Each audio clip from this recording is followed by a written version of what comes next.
In 2004, UK developer Creative Assembly created Rome Total War, a PC strategy game that was released to huge critical acclaim. Fast forward to 2012 and the developer is once again revisiting Roman history with Total War Rome 2. But with a release not due until 2013, there's a long wait until eager fans can get their hands on the game. In the meantime though, how about a look at the game in action? We sat down with James Russell from Creative Assembly for an exclusive first ever look at the battle gameplay from the new Total War Rome 2. 2 years have passed, and the walls of Carthage still stand, and they will continue to stand while Rome relies on ineffective commanders and a rabble of broken men. We are wasting coin and men on a futile... Rome must command respect. We must command respect. Respect will not feed Rome's people. Honored senators, I move that we end the siege of Carthage and turn to civic matters. Senators! Senators! The time has come to end this war. That much is true. But end it with blood and fury and glory for Rome. What we're showing here is part of the siege of Carthage in 146 BC. The city had been under siege for several years, and we're going to see old Scipio's grandson, the young consul Scipio Aemilianus, command the final assault on Carthage.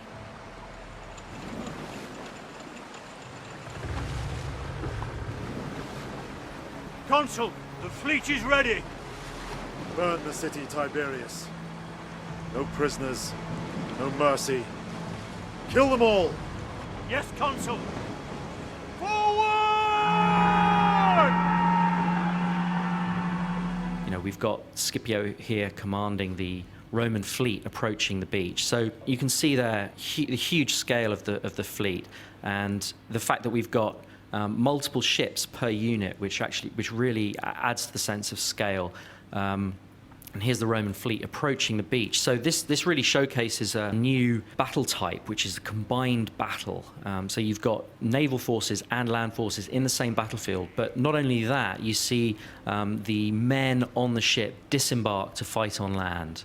And so here they're approaching the beach, and they're going to disembark to join the siege. And the combined battles really add a load of gameplay in terms of, you know, cat and mouse around the coast and the defense of the beach versus the defense of the city. And we're really experimenting with different ways to make that gameplay work really, really well.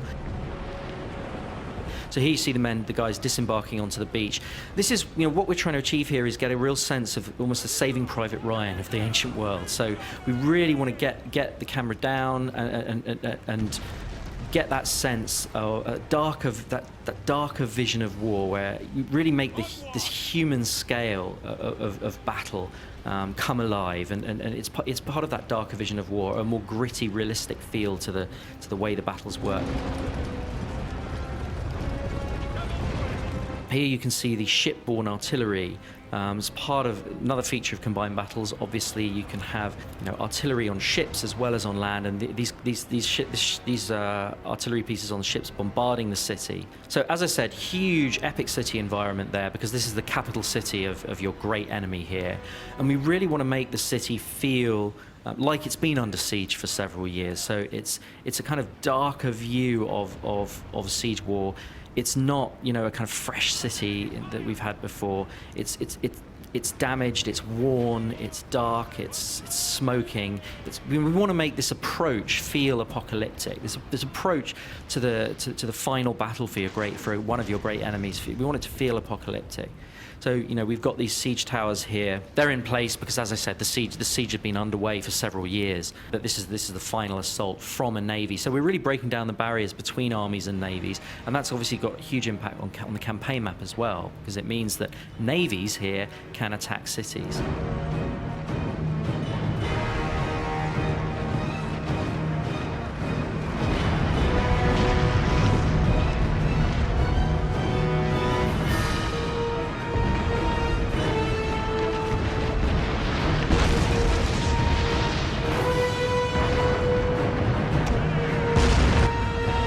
This is the tactical view, the tactical overview.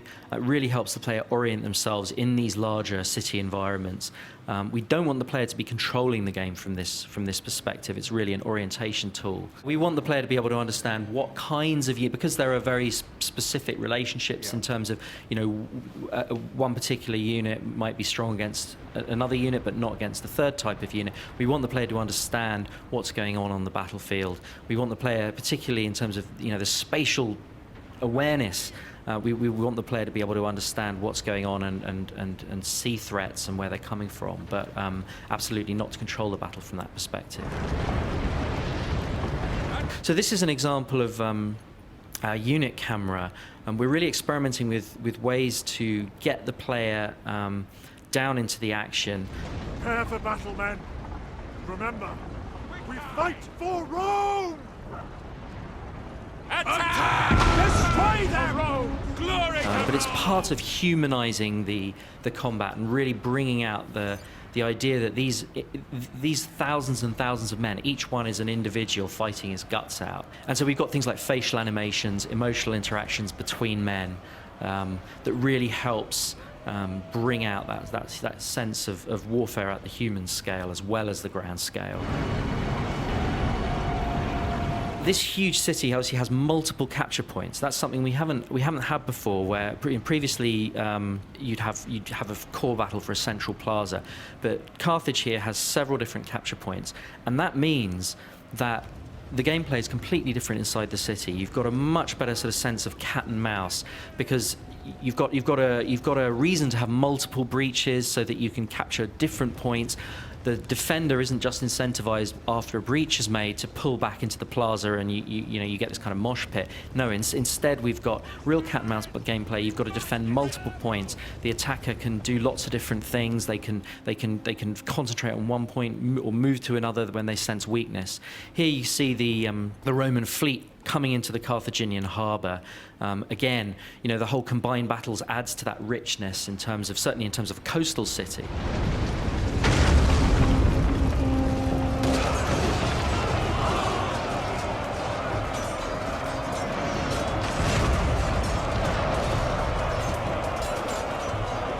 In Shogun, you've got individual samurais seeking out other samurais, and they have this sort of elegant swordplay. But in the Roman era, we really want to get a sense of that kind of brutal, mechanistic group combat. Particularly for the Roman legions, that kind of meat grinder style, that mechanized style. We really want to get a greater sense of sort of visceral impact. So I think, it's part of making the game feel more visceral and have a slightly darker, grittier feel, certainly in terms of the battlefield.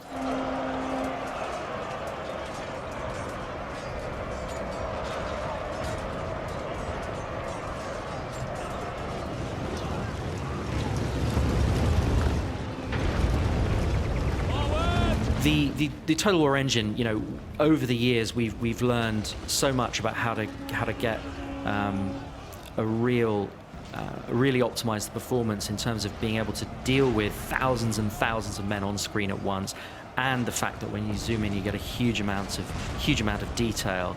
But we also want to make sure that the game, as well as taking advantage of the best that the most powerful machines have to offer, we also want to make sure that the game is playable on lower end machines too. So our goal is to make sure that the game has the same minimum spec as Shogun 2. Now we're going to do everything we can to try and achieve that. We can't guarantee it, but that is what we're trying to achieve. We're really pushing the look of the game, but this is super early code. We're way pre-alpha, and what that means is there's loads of features, not just in terms of the graphics, but also in terms of the combat and the animations that actually aren't in the game yet. So the final game is actually going to look way better than this.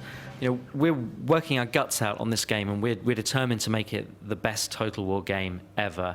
We've got a huge budget for the game, about 40% bigger than anything we've done before. So we're absolutely determined to make it the most epic Total War title ever. The bad news is we're not going to be releasing until the second half of 2013, so late next year.